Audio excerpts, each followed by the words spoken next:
Hi friends, welcome to my channel.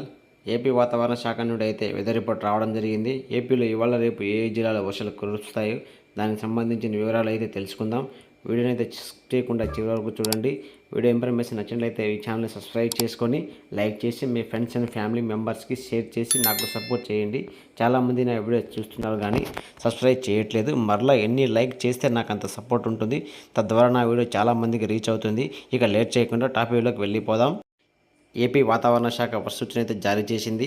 ఆంధ్రప్రదేశ్లోని అయితే వర్షాలు అయితే కొనసాగుతున్నాయి. భూప్రతలం పైన అయితే అల్పపీడనం పడే అవకాశం ఉంది. ఏపీలో వచ్చే 4 రోజుల పాటు వర్షాలు పడే అవకాశం ఉందని అమరావతి వాతావరణ శాఖ హెచ్చరికలు జారీ చేసింది. ముఖ్యంగా కొన్ని ప్రాంతాల్లో మోస్తారు నుంచి భారీ వర్షాలు కురుస్తాయని తెలియజేసింది. రాయలసీమ నుండి కొమరైన్ ప్రాంతం వరకు ఉన్న ద్రోణి ఇప్పుడు దక్షిణ తెలంగాణ నుండి ఆగ్నేయం అరేబియా సముద్రాన్ని ఆనుకొని ఉన్న కేరళ తీరం మీద ఉన్న ఉపరితలం ఆవర్తనం వ్యాపించి ఉంది.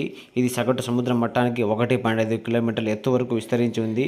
అలాగే నైరుతి ఋతుపవనాలు చురుగ్గా అయితే కదులుతున్నాయి.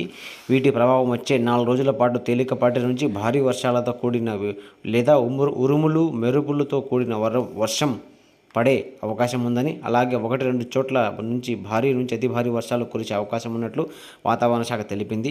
అలాగే బలమైన గాలి మరియు దుమ్ము ధూళి కలిగినటువంటి వర్షం కూడా పడవచ్చని, అలాగే గంటకు 30 నుంచి 40 కిలోమీటర్ల వేగంతో వీస్తాయని అమరావతి వాతావరణ శాఖ కేంద్రం అయితే తెలిపింది. ఇక ఏపీ జిల్లాల వరకు చూసుకుంటే అల్లూరు సీతారామరాజు, శ్రీకాకుళం, పల్నాడు, విజయనగరం, పార్వతీపురం మన్యం, అనకాపల్లి, ఎన్టీఆర్, సత్యసాయి, కర్నూలు, చిత్తూరు, నంద్యాల, అనంతపురం, తిరుపతి, వైఎస్ఆర్ జిల్లాలలో అక్కడక్కడ జురుములతో మెరుపులతో కూడిన చిన్నపాటి తేలిక వర్షం లేదా భారీ వర్షం పడే అవకాశం ఉందని అమరావతి వాతావరణ శాఖ తెలిపింది. వీడియోని మీరు మొదటిసారి చూస్తున్నట్లయితే లైక్ చేసి సబ్స్క్రైబ్ చేసి పక్కన ఉన్న గంట సింబల్ని యాక్టివేట్ చేసుకోండి.